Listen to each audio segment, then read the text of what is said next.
Kami dari Jakarta membawa air dan tanah yang secara khusus kemarin diambil oleh ibu-ibu dari kampung Akuarium di Jakarta Utara.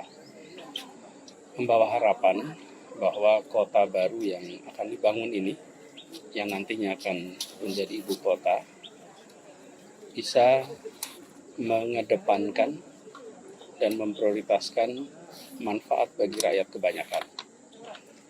Sebagaimana masyarakat di kampung Akuarium yang dahulunya mereka tersingkirkan, termarginalkan, kemudian sekarang mereka digaris depankan dan mendapatkan fasilitas. Ini pesan bahwa Republik ini dihadirkan untuk melindungi setiap tumpah darah dan dihadirkan untuk menghadirkan keadilan sosial bagi rakyat Indonesia. Harapan itulah yang dititipkan lewat tanah ini. Semoga di kota yang dibangun ini, yang nantinya menjadi ibu kota, akan bisa menghadirkan pesan utama dan pertama atas pendirian Republik ini, yaitu menghadirkan keadilan sosial bagi seluruh rakyat Indonesia. Baik. Mungkin untuk pemindahan dari ibu kota dari Jakarta ke Nusantara sendiri, untuk Bapak itu Jadi gini, bagi kami di Jakarta ini harus dipandang sebagai peluang untuk semakin mempercepat pembangunan di Jakarta sebagai salah satu kota global dunia. Kota global dunia yang setara dengan kota-kota global lainnya. Jakarta adalah megapolitan terbesar di belahan selatan bumi. Dan ini harus dijadikan sebagai kesempatan mempercepat. Unsur-unsur utama kota global adalah mobilitas penduduk berbasiskan kendaraan umum dan ramah lingkungan. Dan kedua, fasilitas kesehatan, fasilitas pendidikan berstandar internasional. Kemudian memiliki daya tarik bagi global talent, sehingga produktivitas yang terjadi di kota ini bisa dirasakan manfaatnya baik di Indonesia maupun di dataran global. Kami di Jakarta menyambut ini sebagai sebuah kesempatan untuk kita mempercepat untuk Jakarta menjadi salah satu pusat kota global dunia. Dan kota global itu bukan saja aspek ekonominya, tapi juga aspek budaya, aspek sosial, aspek pendidikan, yang itu semua harus dikembangkan. Ya, ada pepatah menyatakan bila sebuah usaha dikerjakan dengan tulus, maka setengah laba telah diperoleh. Dan hari ini kita lihat bahwa mimpi besar bangsa dan negara ini untuk mempunyai ibu kota baru di luar Jakarta itu bukan hari ini. Sudah dimulai dari pendiri bangsa ini, founder-fathers kita, Bapak Presiden Insinyur Soekarno, yang dari awal ingin memindahkan ibu kota negara di Palangkaraya di Kalimantan, Pulau Borneo ini. Tetapi itu tidak bisa terlaksana. Dan hari ini kita bersyukur bahwa di bawah pemerintahan Bapak Joko Widodo ini dapat terlaksana.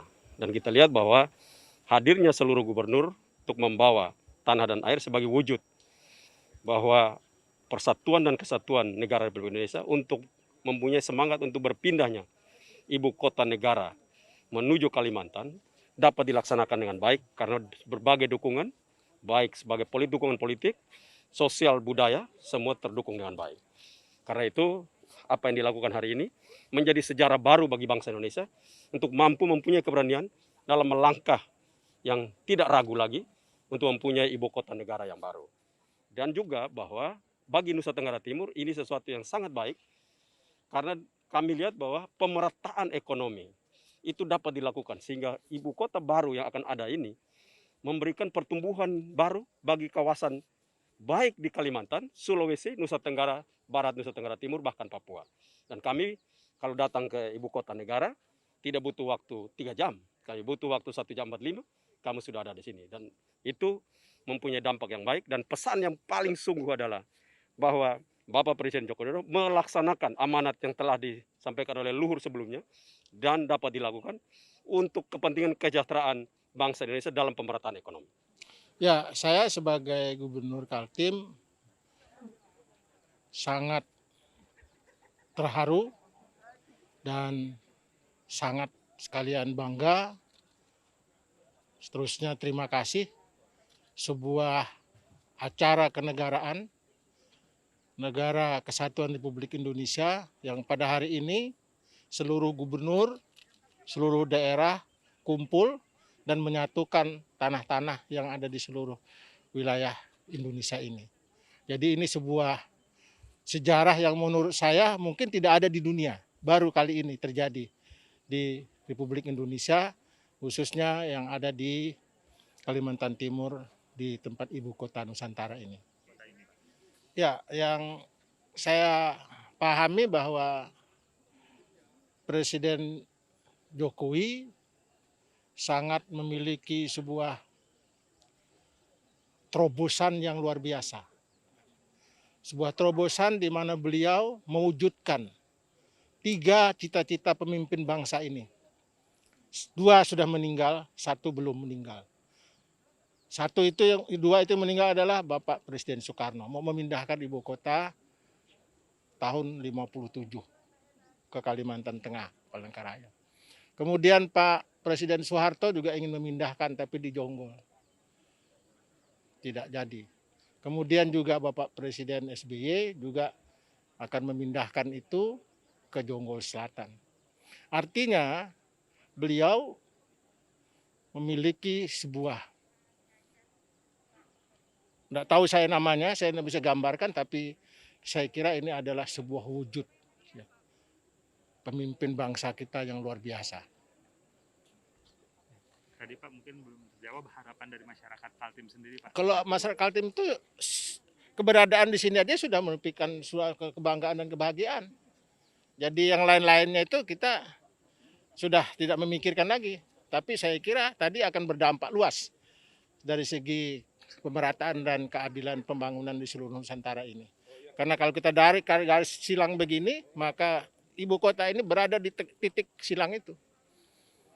Jadi dampak semuanya apakah itu ekonomi, pembangunan, dan segala kesejahteraan masyarakat akan mengikutinya secara otomatis. Ya. Iya, ini kan peristiwa bersejarah ya. Dalam sejarah Republik ada pemindahan ibu kota negara yang dari nol, kira-kira begitu.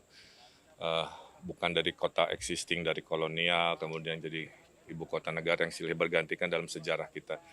Ini dari nol hasil kajiannya, tentulah harus mendapatkan blessing kira-kira gitu ya, atau restu lahir batin dari seluruh Republik NKRI. Makanya kan diwakili oleh 34 gubernur membawa air tanah ke titik nol ini. Kalau Jawa Barat, air suci tanah-tanah yang istimewa datang dari 27 daerah, kan ada 27 kota kabupaten kan. Disatukan dulu di Gedung Sate, terus baru dibawa ke sini. Jadi saya kira simbolis ini penting bahwa semua mendukung. Kalau kita lihat sejarah kota-kota ya, semuanya juga diawali dari sebuah visi, kan begitu. Nah, visi itu ada yang beres dalam 10 tahun, tapi kalau di bawah 10 tahun mah rada tidak realistis ya. Ada yang 100 tahun, jadi butuh waktu. Jadi masyarakat jangan terlalu expect gitu ya, dalam hitungan 3-5 tahun tiba-tiba sudah beres. Saya kira sejarah kota-kota dunia juga nggak begitu. Nah, yang kedua ini kesempatan, karena untuk jadi kota terbaik dunia itu, satu dari sisi sistemnya ya, kan harus smart, green, zero carbon. Yang kedua dari sisi desain ya. Biasanya yang terdesain kan kota-kota bikinan swasta ya. Kalau kota bikinan negara belum pernah ada, jadi ini kesempatan. Yang ketiganya tentunya tantangan terbesar membangun kota itu, siapa yang mau tinggal di sini itu harus dipikirkan juga. Karena kalau hanya mengandalkan populasi PNS, kotanya pasti sangat sepi. Tapi kalau berhasil menjadi kota ya, ada fasilitas apa yang non PNS juga mau tinggal di sini, insya Allah itu akan berhasil. Itu masukan dari saya. Saya kira di luar IKN berharap ini jadi kebanggaan. Jadi kita doakan prosesnya lancar, inovasi. Jadi yang terdengar adalah hal-hal positifnya kan gitu ya, hal-hal yang membanggakannya. Bukan sebaliknya kan, mungkin ada dinamika atau apa. Nah, saya kira saya titipkan itu ke Kepala IKN. Saya dan Pak Bambang bersahabat baik, satu sekolahan juga di ITB di Amerikanya, jadi yakin betul beliau pasti sukses insya Allah.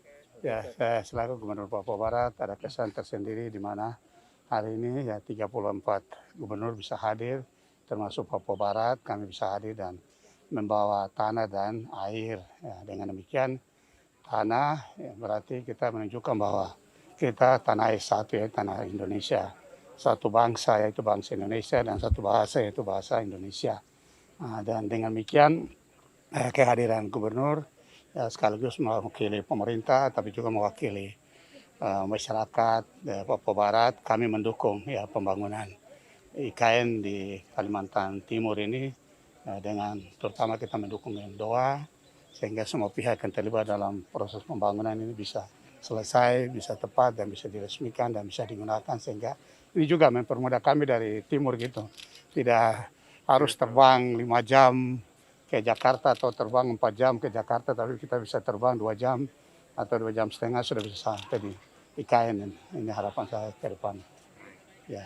Kemudian mungkin ada harapan tersendiri dari masyarakat Papua Barat yang Bapak bawa ke sini, Pak. Ya, yang jelas hadir di sini kan berarti sudah mewakili ya sebagai pemerintah, tapi juga mewakili masyarakat, tapi juga kapasitas saya juga sebagai kepala suku besar Arfak ya.